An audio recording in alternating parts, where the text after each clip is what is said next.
Welcome बच्चों। अब देखो, इंटीग्रेशन को इन डेप्थ पढ़ाने वाला हूं बिल्कुल कि वो बनी कैसे। सबसे पहले देखो बच्चे, देखो ये और ये डायग्राम बस समझाने के लिए, मेन डायग्राम वही है। तो एक काम करो सर, इसको आप बॉक्स में डाल दो। मैं कह रहा हूं y is the function of x, ये बहुत जरूरी है। अगर मैं लिख देता हूं x is the function of y तो बात अलग हो जाएगी। सर क्या इसकी इंटीग्रेशन हो सकती है? सब कुछ पॉसिबल है बहुत इजीली, लेकिन मैं बस तुम्हें समझाने के लिए बताता हूं। एग्जाम्पल के तौर पे sir y is equal to मैं ले लिया 2x²। अगर मैं x को 1 रखता हूं, 2 इंटू 1 का स्क्वायर, y की वैल्यू अलग। x को 2 रखता हूं तो y की वैल्यू 8 आ जाएगी। इतना चलो तुम अब समझते हो। तो सर आप इसको पहले मिटाओ और हमें समझाओ इंटीग्रेशन की जरूरत क्यों पड़ी। देखो, मैंने ये कर्व बना दिया y is equal to f x. ये कर्व अब पीछे से कैसा था, आगे से कैसा था, वी डोंट नो। हमने एक छोटा सा पार्ट लिया और हमने कहा कि ये है x की वैल्यू यहाँ पे a, इधर है x की वैल्यू b, और ये सब तुम्हें दिख भी रहा है। देखो a b यहाँ भी लिखा है ना मैंने स्पेशली। अब मैं कह रहा हूँ, और मेरा जो बेटा देखो, मेरा कर्व है ये यहाँ से लेके यहाँ तक, यहाँ भी दिख रहा है ना तुम्हें पी क्यू, ये मेरा कर्व है ये। तो मेरे को ये पूरा कर्व के नीचे का एरिया निकालना है। अब कर्व के नीचे का एरिया कैसे निकाले भाई? देखो, area of rectangle, area of square, area of circle, ये सारे फॉर्मूला सबको पता है।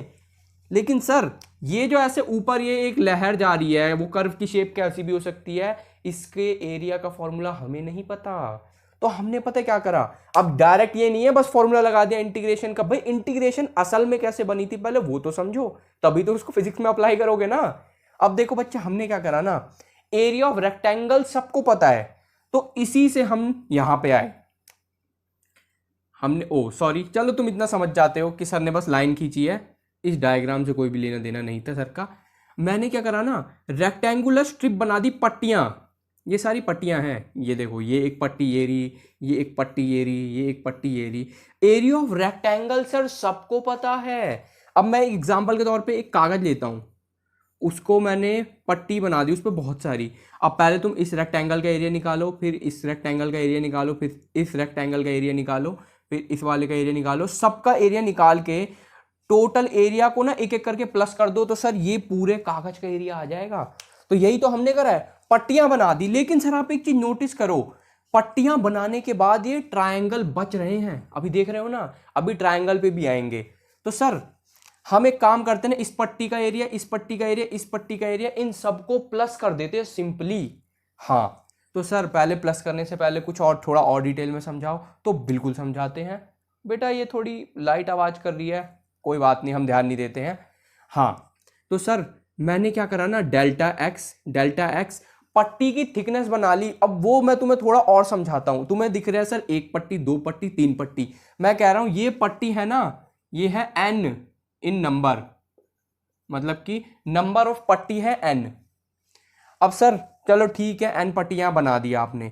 अब आप ये देखो सर, अगर एन पट्टियां हैं, एक दो तीन, तो इनकी लेंथ कितनी होगी? मतलब ये वाली लास्ट की लेनी है नहीं लेनी, थोड़ा ये समझाता हूं। देखो, पहली लेंथ, क्योंकि देखो दूसरी लेंथ, तीसरी लेंथ, तो सर जितनी पट्टी उतनी लेंथ। और ये सब हमारा कॉमन सेंस भी बोलता है, ऐसा सर होना ही था, जितने रेक्टेंगल होंगे उतनी तो लेंथ होगी। हाँ, अब चलो तुम्हें थोड़ा और डिटेल में लेके जाते हैं। अब बच्चे देखो, मैं इस डायग्राम को इन सब में समझा रहा हूं, तो बिल्कुल भी कंफ्यूज मत होना। अगर कोई दिक्कत हो तो कमेंट बॉक्स तुम्हारे लिए हमेशा खुला है। चलो जी, बहुत बढ़िया।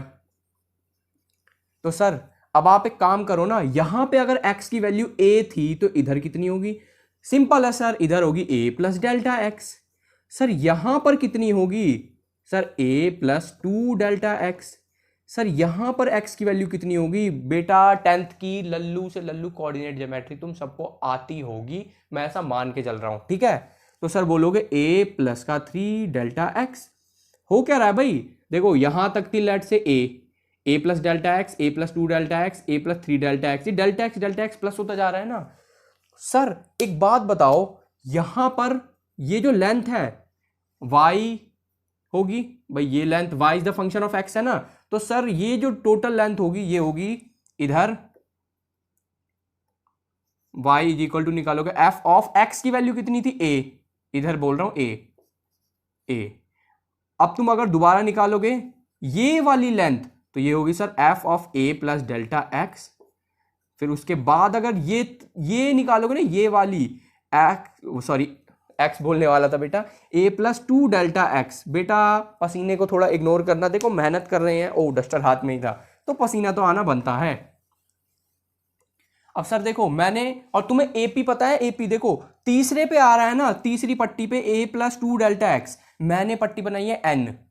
अब आप सर समझो, मेरे को पहली पट्टी का एरिया मैं पता कैसे निकालूंगा, लेंथ कितनी है एफ ऑफ ए, तो मैं निकालूंगा area is equal to length into breadth, breadth delta x है, और सब सारी पट्टियों की लेंथ बराबर है बिल्कुल, delta x delta x delta X.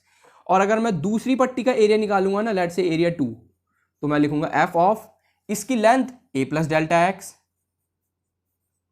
Again sir इसकी ब्रेथ सबकी सेम है तो डेल्टा एक्स मल्टीप्लाई कर दो, ये है लेंथ मल्टीप्लाई बाय ब्रेथ। अब तुम थोड़ा थोड़ा समझने लगे हो। ओह वैसे मैं ये डायग्राम मिटा के गलत कर रहा हूं, पर कोई बात नहीं, दोबारा बना देंगे। तुम बच्चे हो प्यारे प्यारे, तो तुम्हारे लिए सब चलता है। तो सर आप ना एरिया टोटल निकाल लो, टोटल एरिया, क्योंकि देखो इंटीग्रेशन हमने बनाई ही इसलिए थी कि हम एरिया निकालना चाहते थे अंडर अ कर्व। ये लाइट बार बार आवाज कर रही है, पता नहीं क्यों कर रही है। ठीक है, एरिया निकालना चाहते थे अंडर अ कर्व, जैसे ये पूरा नीचे का, वो खैर मैंने तुम्हें पहले समझा दिया।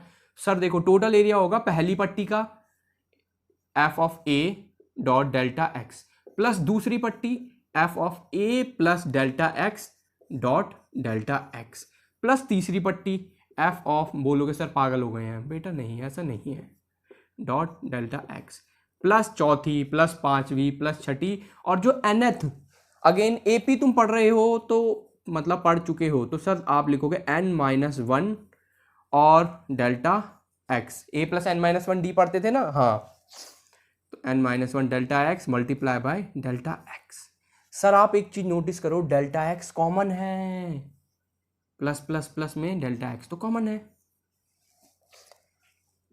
तो सर आप लिख दो delta X common F A plus का F of A plus delta X up to F of A plus n-1 delta x.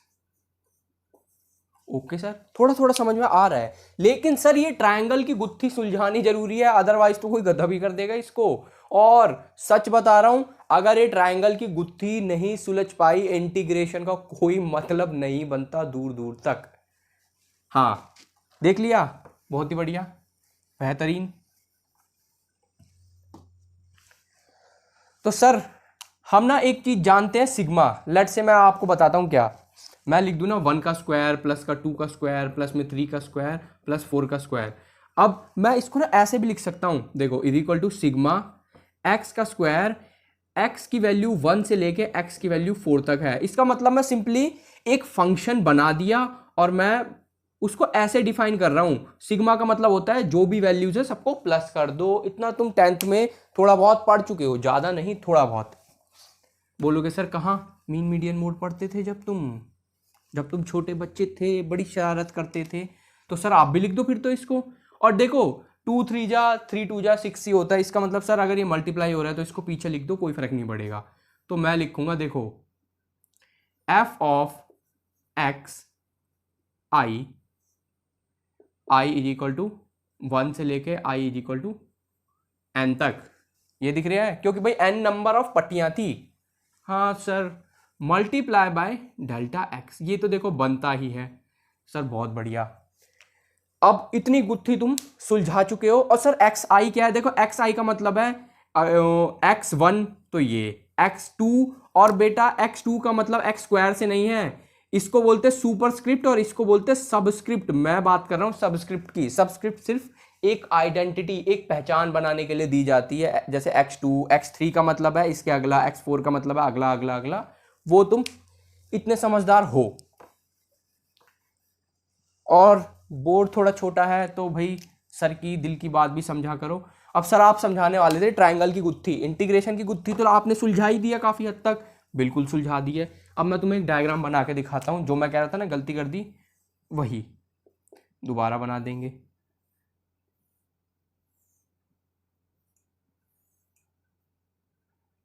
चलो कोई बात नहीं, तुम समझ गए ना।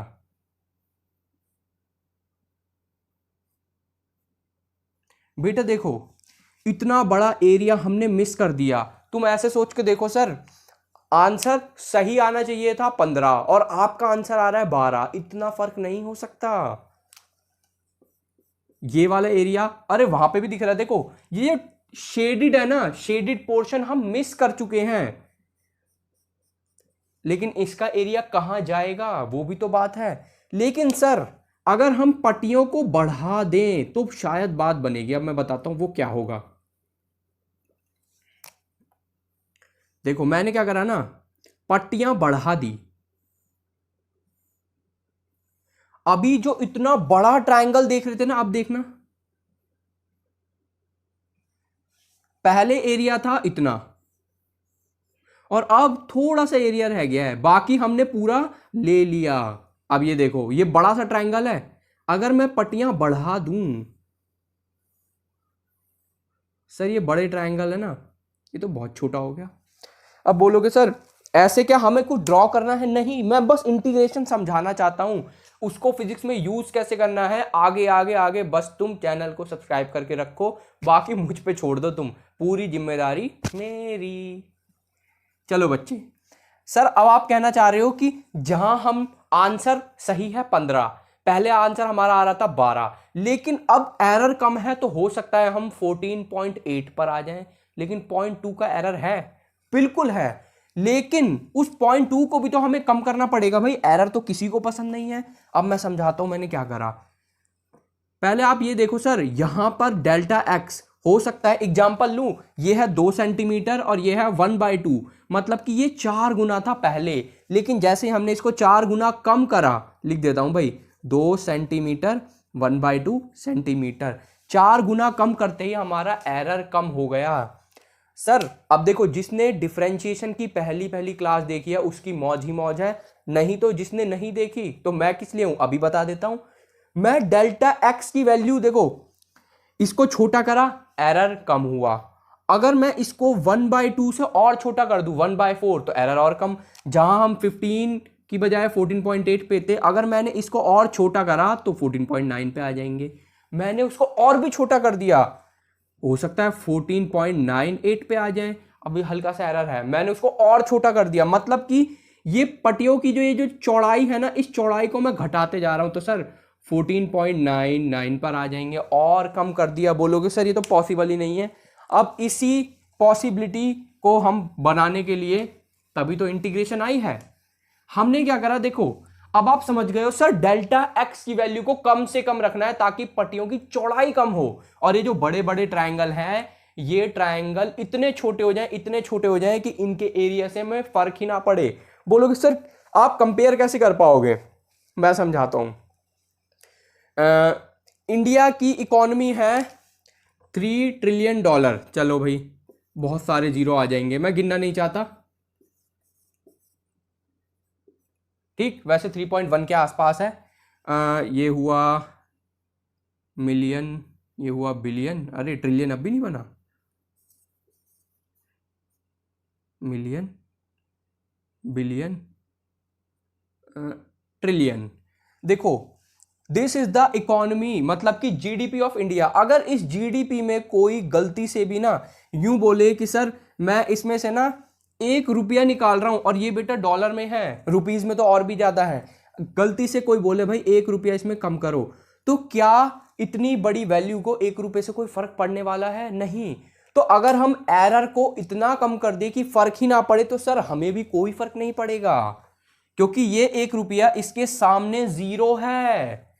और अगर डॉलर की बात करी जाए रुपीस को, तो सर आप कह सकते हो, लेट से आपने ना 0.01, बेटा तुम बोलोगे सर को मैथ्स ही नहीं आती, मैं एक एग्जांपल ले रहा हूं, ठीक है। तो आप ये लगा लो, समुंदर में से आप एक बाल्टी लेकर आए और खुश हो गए, वाओ बहुत पानी निकाल लिया। समुंदर से 1 बाल्टी निकालो चाहे 10 बाल्टी निकालो, समुंदर को कोई फर्क नहीं पड़ने वाला कभी भी। चलो सर तो आप कहना चाहते हो सर आप डेल्टा एक्स की वैल्यू को इतना छोटा कर दो कि फर्क ही ना पड़े, और कम से कम कितना छोटा कर सकते हैं, 0। बोलोगे सर ये भी तो पॉसिबल नहीं है, अगर किसी रेक्टेंगल की ब्रेथ 0 हो गई तो रेक्टेंगल का एरिया 0 होगा, बिकॉज वो रेक्टेंगल एक स्ट्रेट लाइन बन जाएगा ना। लेकिन मैं कह रहा हूं मैं क्लोज टू 0 रखने वाला हूं, कितना क्लोज 0 के, चलो वो समझाता हूं, 0.1 ना, 0.01 ना, 0.001 ना, मैं रखूंगा 0.00000, मरने से पहले 1 बोल दूंगा, इतना कम। बोलोगे सर ये तो 0 ही हो गया, हाँ अप्रोक्सीमेटली 0 है, लेकिन 0 नहीं है, 0 के पास है पर 0 नहीं है। हाँ, तो इसी को काउंटर करने के लिए इस एरर को हमने बनाया। अब कई बच्चे करेंगे सर लिमिट्स, ये लिमिट्स क्या होती है, देखो बायो वालों को इससे कोई लेना देना है नहीं, और मैथ्स वाले बच्चे हैं, देखो लिमिट्स का फिजिक्स से कोई लेना देना इतना ज्यादा है नहीं। बोलोगे सर देखो बोर्ड लेवल पे तो मैं कह सकता हूं कभी भी कोई भी लेना देना नहीं है, कंपटीशन लेवल पे बायो वालों को लेना देना नहीं है, और जो मैथ्स वाले बच्चे हैं ना वो मैथ्स में इतना डीप में पढ़ेंगे, इतना डीप में पढ़ेंगे कि अगर मैंने इसको बता दिया तो तुम कहोगे सर ये बता के भी आपने कोई हमारा भला नहीं करा कुछ भी। और बोर्ड लेवल की बात करूं तब भी बहुत ज्यादा डीप में पढ़ोगे, बोर्ड हो या कॉम्पिटिटिव। हमने कर दिया, चलो थोड़ा बहुत वैसे ही समझा देता हूं तुम्हें। सर लिमिट का मतलब आप समझो, लेट से मैं कह दूं लिमिट एक्स, और मैं नीचे लिख देता हूं एक्स नहीं, फिर तुम बच्चे ना एक्स वाई में ही खो जाओगे, लेट से के, और मैं नीचे लिख देता हूं के टेंड्स टू 4, तो इसका आंसर सिंपली चलो 4 आ जाएगा। मैं कहना चाह रहा हूं के 4 के बिल्कुल करीब है लेकिन 4 नहीं है। अगर मैं लिख देता 3 तो मैं कहता भाई के 3 के बिल्कुल करीब है लेकिन 3 नहीं है।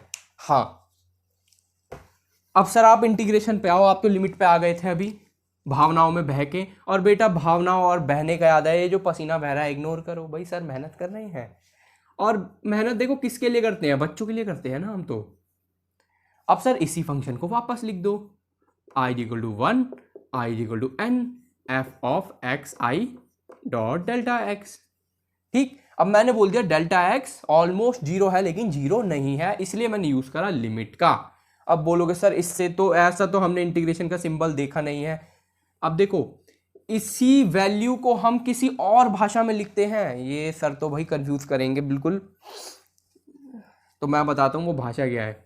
देखो इसी को शो करने का, इसको शो करने का तरीका है ये, मैं लिखूंगा ये जो साइन है ना, ये साइन होता है इंटीग्रेशन का, और इंटीग्रेशन का हिंदी में मतलब क्या होता है, अगर मैं इंग्लिश हिंदी की बात करूं, मैथ्स को भी साइड में रख के फिजिक्स को भी, इकट्ठा करना। हमने पट्टियों को इकट्ठा करके ही तो जोड़ा है, यूनिटी है स्ट्रेंथ।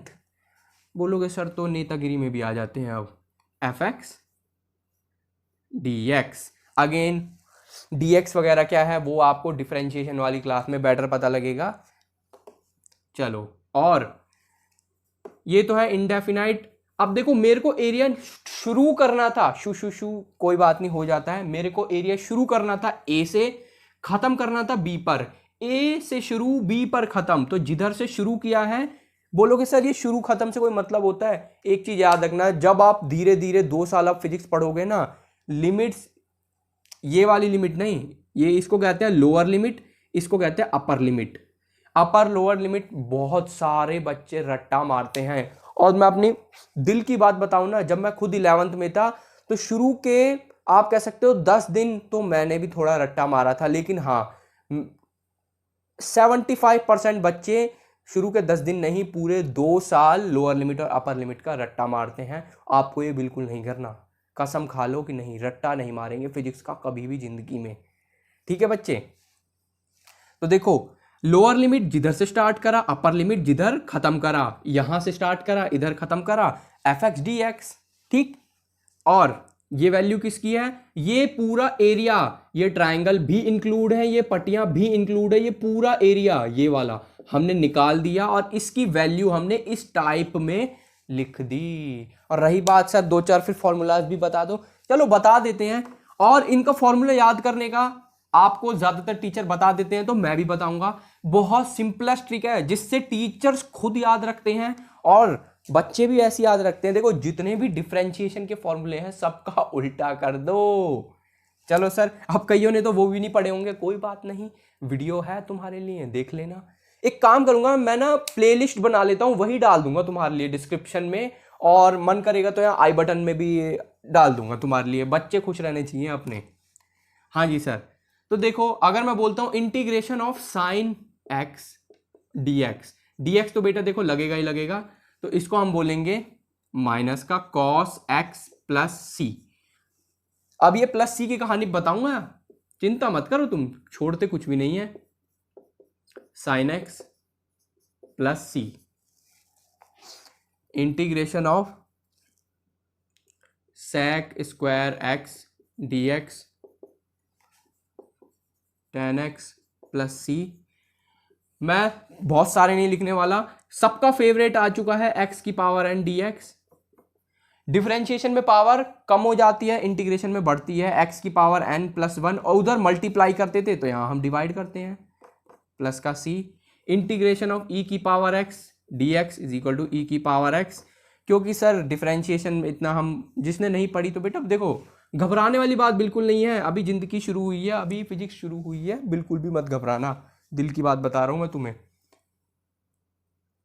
हाँ सर और भी है, तो चलो एक आध और लिख देते हैं। इंटीग्रेशन ऑफ 1/x dx, तो ये हो जाएगा आपका, ये बहुत जरूरी भी है, log x प्लस सी। सर अब आप एक चीज बताओ, चलो फॉर्मूले तो कोई बात नहीं, थोड़े बहुत और भी होते हैं, वो तो तुम धीरे धीरे, मेन मैंने काफी सारे लिख ही दिए, और सबसे ज्यादा मोस्ट ऑफ द टाइम तुम ये कह सकते हो सर 99% यही यूज करने वाले हैं हम। चलो कोई बात नहीं, तुमने देख लिया था ना एक्स की पावर एन dx वाला।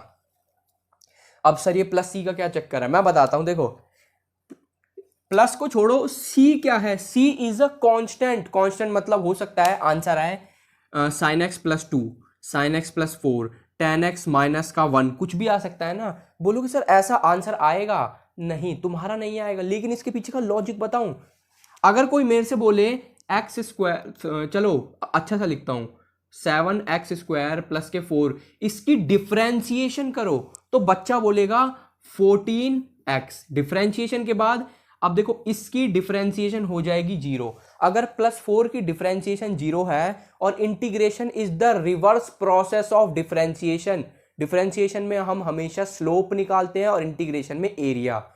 तो सर अगर रिवर्स प्रोसेस है, देखो डिफरेंशिएशन करने पे ये, रिवर्स में चलो इंटीग्रेशन जब हम करेंगे ना, तो इंटीग्रेशन के बाद हमें मिलेगा ये, लेकिन बेचारा ये तो गायब रह गया। तो हम मान के चलते हैं हो सकता है कोई वैल्यू पहले से मौजूद हो जो कि कांस्टेंट हो, कांस्टेंट की डिफरेंशिएशन होती है 0, तो इंटीग्रेशन के बाद हमें क्या पता कोई कांस्टेंट अगर पहले से था, तो इसलिए हम प्लस सी लिख देते हैं। तो बच्चे एक चीज और, पढ़ते रहो और देश का नाम रोशन करते रहो।